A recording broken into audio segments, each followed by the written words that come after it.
Welcome back to Financial Clarity for Doctors, everyone. This is Rachelle Vanderzanden here with Corey Janoff. Say hi, Corey. Hello, hello. So it's kind of early in the year when we're recording this, maybe a little bit later in the year when you're listening, but we were thinking a lot about helping clients set up their retirement plan contributions for the year. And what does that look like when you're logging into your 401k and your 403b? It may be exactly the same as last year, so maybe you don't make any changes. But sometimes we get questions about how much people should be contributing, but also like what kind of contribution should they be selecting? Sometimes you can do pre-tax, you can do Roth, and there are a lot of benefits to doing both. And I often get the question about what's better. Like, should I do pre-tax? Should I do Roth? Should I do a combination of the two? So it really depends on who you ask. If you ask your accountant and you're in a pretty high income tax bracket, they're probably going to tell you should do pre-tax contributions because they really want you to get that tax deduction right now. But we don't want to just focus completely on your tax situation right this second. We also want to be paying a lot of attention to what your tax obligations are going to be in retirement. And one thing that we can't know and we can't predict is what tax rates will be in the future. So today we're just going to kind of spend some time talking about like what's the benefit of pre-tax, what's the benefit of Roth, and how do we spend time comparing those two benefits? Where do we land? All that kind of stuff. And it can be different for different people. So it's not a cookie cutter response. It's not one size fits all necessarily, but we'll spend some time just educating people, hopefully, on how to make that decision for themselves and take a lot of things into consideration that maybe we don't every day. Anything else to add there, Corey? No, as usual, it depends. Everyone's circumstances Always. are different. And like Rochelle said, there's no one size fits all. And, there's the kind of math and logic side of the equation, which can help dictate it, but some of it's just personal preference. The most important thing is that you're saving for retirement. First and foremost, we want to make sure we're doing that. But the pre-tax versus Roth can definitely could help you while you're working or in retirement from a tax perspective. So quick Absolutely. overview of the differences. So pre-tax contributions is you get a tax deduction when you contribute. So for simple math, let's say you make $100,000 this year and you put $10,000 into your 401k or 403b at work pre-tax. Well, the IRS is only going to tax you on 90,000 of income. Pretty cool. It's like the government's giving you a high five for saving for retirement. Nice government we have. You invest the money however you want to. They usually give you a menu of choices to pick from. If you don't pick anything, they usually default you to an age-based portfolio, which is fine, especially if you're starting out. The money within these qualified retirement plans is tax sheltered, so you don't pay any taxes as long as the money stays inside the account. But when you go to withdraw the money from the account in retirement, all that pre-tax money is going to be taxable in retirement at ordinary income rates. So, whatever you withdraw in retirement, treat the amount you withdraw as if you worked and earned it as income, and you're taxed accordingly at whatever the going rate is for that year. And as you're probably all aware, taxes change over time. Every time we get a new president, they want to change taxes around. So sometimes, some years they'll be higher than others, some years they'll be lower than others. But pre-tax, you save on taxes while you're working, but you're just putting your taxes off until retirement. Roth is the opposite. If you put money into a Roth account, you're still taxed, or if you make a Roth contribution to your account, I should say, you're still taxed at your full income level, so there's no tax deduction today, but all the money you withdraw in retirement from a Roth account is tax-free. So, what are the two things that are certain, Rachelle? Death and taxes.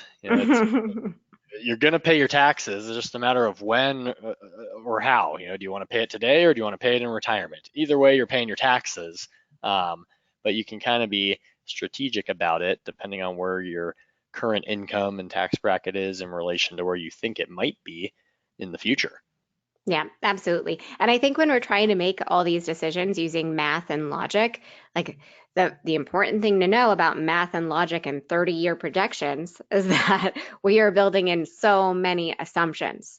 So I'm there it's not going to be perfect. We're not going to be able to make a perfect decision with just math and logic. So some of it's going to be psychological, and we're going to talk about that today too. Like, we can't just depend on math and logic when obviously it's not going to be accurate with a long-term prediction. It just can't be.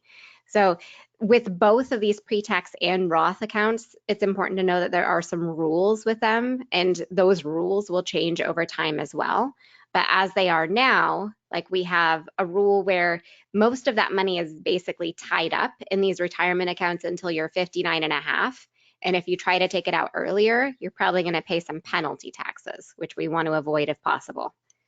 Just when you put it away, just think of it as like, I'm not touching that until I'm 60 or so. The other thing is that all of these plans, when we're thinking about retirement plans, are limited in terms of how much money you can actually get into them. So the IRS is not going to allow you to save an unlimited dollar amount on a tax deferred basis. It's just not going to happen. With our any pre-tax retirement accounts, at some point, the IRS is very likely going to say you have to start taking money out of this account. They don't want you to be able to defer taxes forever. Right now, like for most of our young listeners, they're called required minimum distributions, but most of them probably won't happen until you're age 75 or so, based on what the current law looks like if you're a young person saving right now. But still, at some point, they're going to force you to take that money out and pay taxes. There's also lots of rules about inherited money, but you can kind of know that Roth money generally has some benefits for being inherited over pre-tax money, generally. But again, like all of those rules can change over time. So we don't know exactly what this looks like for someone who's 35 right now, and we're thinking about, 40, 50 years from now. The other thing is that there's two different places we can make retirement contributions. So one is going to be at work, and the other is going to be through an inherit or like an individual retirement account or an IRA. So that's like the traditional IRAs and the Roth IRAs of the world. With your work retirement plan, that's your 401k, your 403b, your 457b. You will always have a pre-tax option, so you can always do those pre-tax savings and get that tax deduction now. You will sometimes have a Roth option. Employers are not required to offer Roth savings, but most employers do. I would say, I don't know, what do you think, Corey? Like 60, 70% probably of plans have a Roth option at this point, maybe even more. Oh, I would probably put it upwards of 90. I mean, You think it's, so?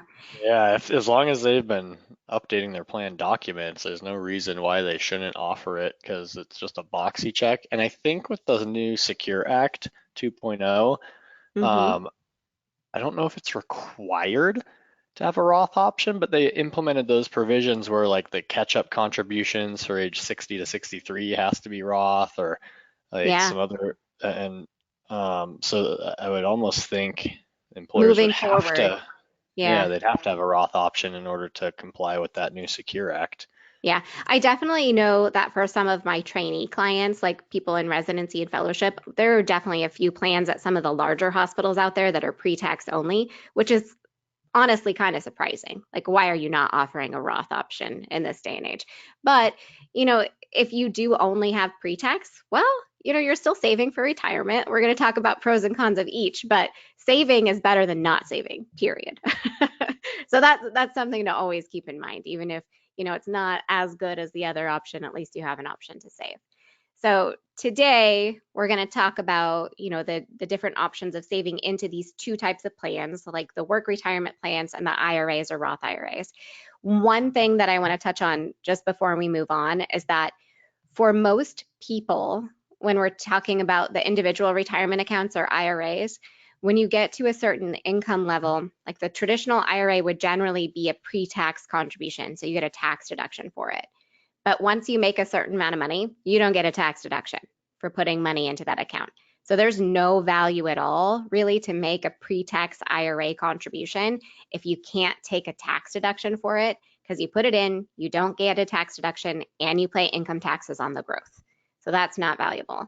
The Roth IRA, you also can't make direct contributions into if you make over a certain dollar amount, but there's like this fancy backdoor Roth. You can learn all about that in separate blog posts and podcast episodes. But just know that at some point, You can't get a pre-tax contribution into an IRA, so there's no value there, but you can potentially still do a Roth account. So once in a while, we're just limited to the options that are available to us. Yeah, and that's kind of how I help people, I guess, save for retirement. It's like, let's max out what we can and what's Hmm. available to us. And then beyond that, we still probably need to save additionally if you're in practice for retirement. So, some things to consider when you're trying to decide whether to make pre-tax or Roth contributions or a combination. I mean, you can do both if you'd like. Um, the big one is your income. Income now versus income later in your career versus what do you think you might need in retirement. So if you're in a lower income and tax bracket currently, Roth probably makes sense. Like if you're in training still, unless your spouse makes a ton of money, like you probably want to do Roth. Now, if you're at the peak earnings level of your career, depending on what that is in relation to the tax brackets, but if you're making potentially mid to high six figures or more, that pre-tax looks pretty attractive. Between federal and state taxes, you could be saving upwards of 40% in taxes a year on your contributions if you make them pre-tax. So you kind of got to look at the tax brackets where your income falls. And, again, some of it's just personal preference. Do you value the tax deductions today, or do you want more tax-free money in retirement? No right or wrong there. That's just a personal Hmm. choice. I think it's also like making Roth contributions now takes some question marks out of it. Like it's paying a tax that you know right this second versus a tax that you do not know when you're retired. And I think for people that are really risk averse, I think Roth contributions can be really attractive. Yeah, for sure. So when we're looking at tax brackets, we want to look at your highest marginal income bracket, and you can just Google tax brackets and find, so the first money you make is taxed at a lower rate than the last dollars you make per year. So, like for example, if you're married, and you make $22,000 or less, you only pay a 10% federal tax rate. If you make more than 22,000, the first 22,000 is taxed at 10%, and then above 22,000 is taxed at a slightly higher rate. So, sometimes we'll run into people that are like, "Oh, I'm in the 37% tax bracket. I need to save on taxes." And it's like, well, yeah, technically you're in the 37% tax bracket, but it's only like $10,000 of your earnings that actually fall into that bracket. The rest of your earnings are taxed at a much lower rate. So there's your marginal tax rate, which is that tax bracket that your top income dollars fall into. What's your gross income for the year, and then look at the sheet. Where do you fall on the marginal tax scale? And then there's your effective tax rate. So you might be in the 37% bracket, but your effective tax rate might only be like 29%. So it's a weighted average, if you will. But anyways, when you're making your retirement contributions, it's essentially saving you if you're doing pre-tax off of that top bracket. So if you are in the 37% bracket and you're reducing your income by the amount of money you contribute pre-tax to your retirement plan, you're saving at 37% on the tax side of things. So it's pretty appealing there. But like Rachelle said, we know what our taxes are now. We don't know what they're going to be in retirement. Um, and I kind of there's a big jump from the 24% bracket. The next one up is the 32% bracket. So, like for example, and then married filing jointly versus single, you're going to be in a different tax scale as well. So depending on your tax filing status. So for example, like if you make $325,000 of household income filing jointly, your top federal tax bracket is 24%. It's not too bad. However, if you're single and make 325,000, your top federal bracket is 35%. So there is a little bit of a tax benefit to being married. Don't go get married because you could potentially reduce your taxes. That's probably not smart. But like for me personally, I'm a fan. If you're in the 24% or less tax bracket, I kind of like the Roth contributions. If you're in the 32% or above bracket, I like the pre-tax contributions. But that's just me personally. You might have a different thought on the matter. But what do you Yeah. think, Rachelle? I think for me, it kind of depends on how much people are able to save too. Like if people are saving a bunch of money, even if they're in a 32% tax bracket, I might encourage them to do like a good chunk of their money pre-tax, but also some Roth savings too. Because then, like when you get to retirement, you've got some choices about when and how you pay taxes because now you've got different buckets. You've got some pre-tax money you know you're going to have to pay taxes on, but you have some Roth money you know you don't have to pay taxes on. So let's say we get to retirement and all of a sudden, you know, I don't know, let's say like there's a big war and like we start raising taxes like we did during World War II, which I think is maybe slightly far-fetched that that exact scenario would happen. But let's just say taxes are fairly high. You at least have some money in a bucket where you can pull it out and not pay taxes. So I like the thought of having some control. But I agree, like, if you're in a 32% plus tax bucket, I think those pre-tax contributions are pretty attractive. So doing at least some of them on that basis is great. Yeah. Yeah. Other things to consider, cash flow. If you make Roth contributions, it's going to mean less money that you receive on your take-home paycheck because that's an after-tax contribution. But it's also kind of a forced additional savings, if you will. By making a Roth deposit, you're in essence saving more because that money is tax-free in retirement. Other things to consider, how many years do you have until you retire? The longer the money is going to be invested, the more time it has to potentially grow tax-free, and then that Roth money again coming out is all tax-free. So you have a potentially larger pool of money available without any taxes on it. Or is it the tail end of your career? If you're retiring in a few years, you probably don't expect to see a ton of growth between now and a few years from now. So, the tax deferred growth isn't as appealing. I mean, it's still nice, but it's not, as Mm-hmm. grand as it could be if you started, Yeah. 40 years prior.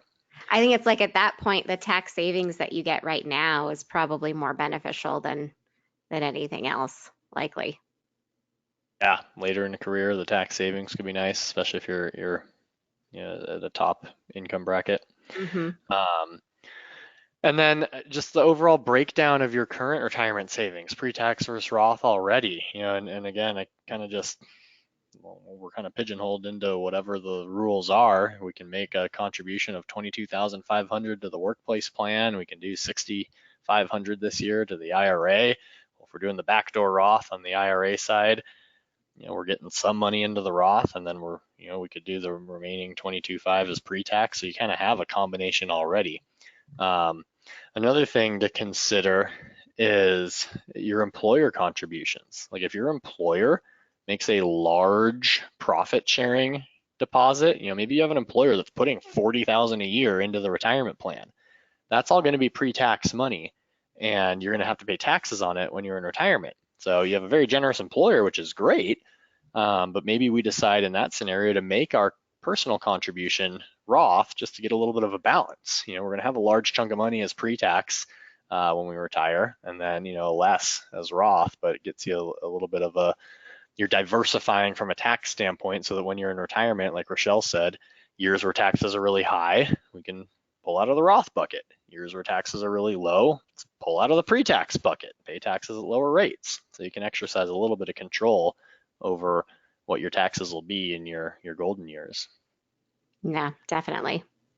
I like having choices personally. I think that's why Roth contributions are so appealing to me personally, is that I like having flexibility, I like having choices, I like paying taxes now when I know exactly what that tax rate will be. I think there's one example that we kind of want to walk through with you all. And this, we're going to use some really round numbers here just because it's a little easier to follow. But let's just say, we're going to take like a $10,000 work plan contribution. And we know we have $10,000 we can put into this work plan, and we can either do it pre-tax or Roth. So let's say you're at a point where you're like 30 years from retiring. We know this money is going to be invested for 30 years. So we're going to walk through, what does that look like if we invest it on a pre-tax basis? What does it look like if we invest it on a Roth basis? So starting with pre-tax, let's assume we are investing our $10,000 on a pre-tax basis in the 401k, and let's assume we're at like a 25% tax bracket, which is not even an existing tax bracket, but let's assume that's about how much you save on taxes. So you save $2,500 on taxes. This is a big part of the assumption and a big part of the argument for pre-tax savings, but let's assume you are very responsible and you turn around and you invest the $2,500 that you saved on taxes into something else. Or, we know we can save more into our 401k now because we have extra money basically we saved on taxes. We're going to invest it. If you don't turn around and invest that money, like this math doesn't make sense. So it's pretty big that we're assuming this here. So your $12,500 that you've now invested grows at an average rate of return of 8%, which means that in about 30 years, it's worth $126,000. And let's assume you're in retirement, your expenses are a little bit lower, and you only pay 20% in taxes. Again, pretty big assumption, but we have to make assumptions because we don't know what your tax rate's going to look like. So at that point, if you're paying 20% in taxes, you net about $100,000. What if your taxes are higher? It's going to be less. Maybe we only get, if you pay 30% on your withdrawals, you only get $88,000. So again, using some basic assumptions, we reinvest the money we saved on taxes. Your money grows at 8%, 30 years, maybe we have $100,000 of spending money in retirement. If you instead invest that money in a Roth account in your 401k, and that same $10,000, we don't have extra money because we didn't have tax savings, but that same $10,000 grows at an average rate of return of 8%, it's probably going to be worth about $100,000 in 30 years. So it's almost a wash, but I think that with the pre-tax money, we have to make a lot more assumptions about what the tax rate is in the future, what you're doing with the extra money you saved on your taxes, and all of those pieces. With the Roth money, we know exactly what we did right now. We know much more about the future because it's just less dependent on what happens in the future. So what do you think, Corey? Like, pick it apart. That makes sense. Trying to predict the future is always a challenge. So you kind of just have to go with the information that you have. And one thing you can do to help a little bit is look at what your expected expenses are going to be in retirement. Just ballpark. We don't need to try and figure out what our utility bill 30 years from now is going to look like. Just a lot of, you're not going to need as much money, most likely, in retirement to support the same lifestyle that you're living today. Student loans are hopefully gone, so we don't have those payments. Kids are hopefully out of the house, so we don't have the kid-related and childcare-related costs. Mortgage is most likely paid down or potentially paid off, so we don't have that payment. You're probably not eating as much as an 80-year-old as you are in your 30s chasing after young kids. So there's going to be less expenses in retirement, but those can be replaced by higher healthcare costs, more travel, charitable giving, whatever. But if you hypothetically say you think you're going to need about $100,000 a year in today's dollars to support your lifestyle, okay, we can reverse solve. So using today's tax brackets, what does that look like? And that could help dictate, do we want to do pre-tax versus Roth? In relation to where we're at today with our income and taxes. Again, no right or wrong answer there. So a lot of things you can look at, tax bracket today, expected tax bracket in the future, which is going to change. But effective tax rates have been a lot more consistent over time than the marginal tax rates. So it's not like your taxes are going to double in retirement. I would be surprised if they do, or get cut in half. The other thing, kind of going back to whether to do pre-tax and Roth when you're looking at cash flow and employer contributions. We talked about if your employer makes a large profit sharing deposit, maybe you make Roth contributions for the personal side to get some balance. Well, if you're self-employed and you have a solo 401k, for example, and you can do the full 66,000 this year yourself, split up between the employee portion of 22.5 and the employer portion, which is the rest. Maybe you do the employee portion as Roth, and the employer portion is pre-tax. So you get the best of both worlds. We're saving taxes on $43,000 $500 of our contributions this year, and we're also putting 22,500 into a bucket that'll hopefully grow over time, and we don't have to pay taxes on in retirement. So everything's kind of dependent on circumstances, which may not be super helpful, but just gives you some food for thought here of variables to consider. Absolutely. I think one other thing to consider is that because there are limits on how much money you can put into these accounts, um, especially on like the work plan side, you can only put $22,500 in there. And if you do that on a pre-tax basis, it's going to probably, I'm assuming the investments are the same, that money is going to grow at the same rate as the Roth money. But when you take the pre-tax money out, you have to pay taxes on it. When you take the Roth money out, you don't. So that $22,500, that's all you can put in. It is worth more to you in retirement if it's saved on a Roth basis. So it just, amplifies your ability to save in a tax deferred way or in a tax beneficial way. Yeah.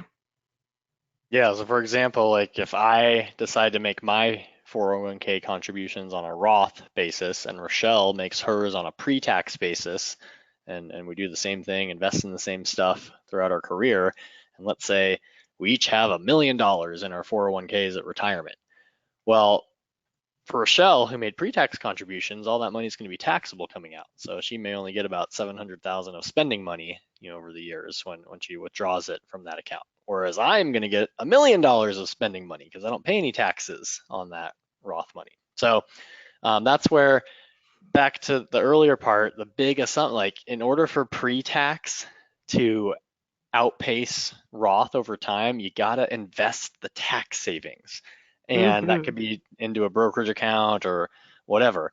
But if you're just saving the exact same amount, pre-tax versus Roth, sure, you're lowering your tax bill today, but if you're just spending that extra money, and maybe you like to do that, hey, we get more fun today, it's lifestyle, that fine, that's nothing wrong with that. But just from a pure math standpoint, in order for the math to work out, we got to make sure we're investing the difference in order for it to pan out in your favor.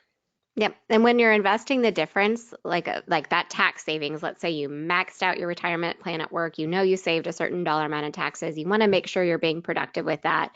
It goes into a brokerage account at that point, just a general investment account. So you're going to pay taxes on the gains in that account, which is okay. Like if you pay taxes on it, it's because you made money, but it's definitely like a whole other ball game in terms of tax treatment at that point. Yeah. For We sure.